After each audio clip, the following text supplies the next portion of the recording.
Shavuot just passed. What a wonderful Chag. Every single year we get to reunite and we get to remarry Hashem. We get to reignite our souls with the acceptance of Nasav and Ishma, the acceptance of the Torah. And that's very beautiful. But there may be a part that you don't know. What happened right after the Jews accepted the Torah?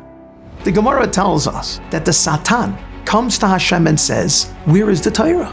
And Hashem says to the Satan, "I put it down in the Aretz." The Satan, the Gemara says, goes running down and he says to the Aretz, "Where's the Torah?" And the Aretz says, "It's not by me." He goes to the Yam, "Where's the Torah?" "Not by me." He goes to the Tehom, "Where's it?" "Not by me." Finally, they tell him, Moshe Rabbeinu took the Torah. He goes to Moshe Rabbeinu. Moshe Rabbeinu says, "Am I big enough to have the Torah?" Hashem says, "Because of your anivus, he gave Moshe Rabbeinu gifts." The Mefarshim ask a very simple question. Satan, what are you talking about?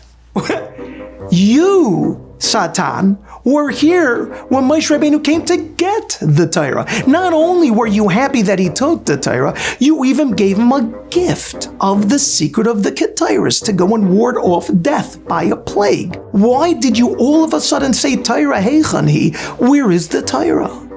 The answer is something incredible. The Satan was not asking, "Where is the Torah?"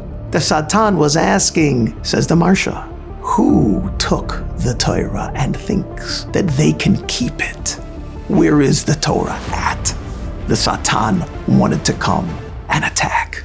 You see, every year, yes, we accept the Torah, and every single year we have a Nasav and Ishma that comes to us, but every single year the Satan screams, "Torah hechan hi." Who took the Torah this year? Who stood by Shavuot and learned the whole night and said, "I'm ready to accept it, I'm ready to have it on, I'm ready"? Really? You think you're ready, says the Satan? I'm going to throw the summer at you. I'm going to throw challenges at you. You think you're ready? The day after Shavuot, all of a sudden we get challenged by so many different ideas, lusts, things that really try to pull at us. What do we do? What is the response? The response is the Nazir.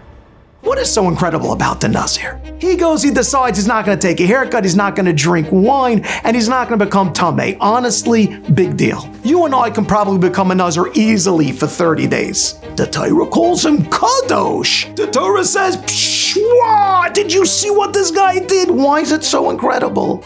Says the Heilige Nesivos Yosher. The reason why it's incredible is because here's a man who recognized he needs to gain control in his life. And because he needs to gain control, he'll start small. He'll start with just holding back from wine, holding back from caring about his appearance, holding back from allowing tum'ah to come into him. Hashem says, "Give a look." He recognizes that the Satan is coming after him. He recognizes that the Satan is saying, "Torah, heichon hi." Who took in the Torah and believes that without making any kind of boundaries, he can gain? And the Nazir says, "I will build boundaries around myself." What boundaries are you making for yourself this summer? What are you going to make to be a control for yourself? That when the Satan says, "Torah heichon hi," your boundaries will be the ones that will be a solid brick wall against him trying to entice you. And in turn, Shemaim will look down and say, "You too are Kadosh. You are incredibly holy."